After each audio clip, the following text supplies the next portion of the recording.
Hi ನಮಸ್ತೆ. ಇದು ನನ್ನ 34ನೇ ರೆಸಿಪಿ. ನಾನಿವತ್ತು ವೆಜ್ ಪಾಸ್ತಾ ಮಾಡ್ತಾಯಿದ್ದೀನಿ. ವೆಜ್ ಪಾಸ್ತಾ ಮಾಡೋಕ್ಕೆ ಫಸ್ಟು ನೀರನ್ನ ಕಾಯಕ್ಕಿಟ್ಟು ಸ್ವಲ್ಪ ಎಣ್ಣೆ ಮತ್ತು ಸ್ವಲ್ಪ ಉಪ್ಪು ಹಾಕಿ ಪಾಸ್ತಾನ ಬೇಯಕ್ಕೆ ಹಾಕಬೇಕು. ಅದಾದಮೇಲೆ ಬೀನ್ಸು ಮತ್ತು ಕ್ಯಾರೆಟು, ಈರುಳ್ಳಿ, ದಪ್ಪ ಮೆಣಸಿನ್ಕಾಯಿ ಮತ್ತು ಕೊತ್ತಂಬರಿ ಸೊಪ್ಪು ಎಲ್ಲನೂ ಕಟ್ ಮಾಡ್ಕೊಂಡು ರೆಡಿ ಮಾಡ್ಕೋಬೇಕು. ನಾನು ಹೇಳ್ಕೊಡ್ತಾಯಿದ್ದೀನಿ, ಇದನ್ನು ನನ್ನ ಮಗಳು ಮಾಡ್ತಾಯಿರೋದು, ಅವಳ ಹತ್ರನೇ ಮಾಡಿಸ್ತಾಯಿದ್ದೀನಿ.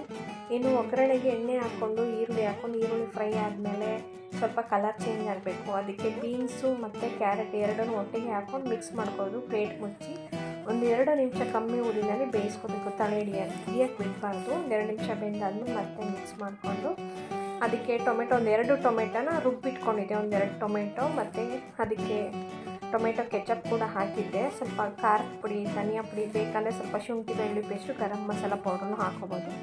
ದಪ್ಪ ಮೆಣಸಿನ್ಕಾಯಿ, ಕೊತ್ತಂಬರಿ ಸೊಪ್ಪೆಲ್ಲ ಹಾಕಿ ಒಂದು ಸ್ವಲ್ಪ ಉಪ್ಪೆಲ್ಲ ಹಾಕಿ ಮಿಕ್ಸ್ ಮಾಡಿಕೊಂಡು ಅದು ಬೆಂದಿದೆಯಾ ಅಥವಾ ಟೇಸ್ಟ್ ಎಲ್ಲ ಕರೆಕ್ಟಾಗಿದೆಯಾ ನೋಡಿಕೊಂಡು ಬೇಯಿಸಿರೋ ಪಾಸ್ತಾನ ನೀರು ಸೋಸಿ ಎತ್ತಿಟ್ಟಿದ್ದೆ. ಬೆಂದಾದಮೇಲೆ ಅದನ್ನು ಹಾಕಿ ಮಿಕ್ಸ್ ಮಾಡಿಕೊಂಡೆ ಸಕ್ಕತ್ತಾಗಿರೋ ಪಾಸ್ತಾ ರೆಡಿ. Thank you.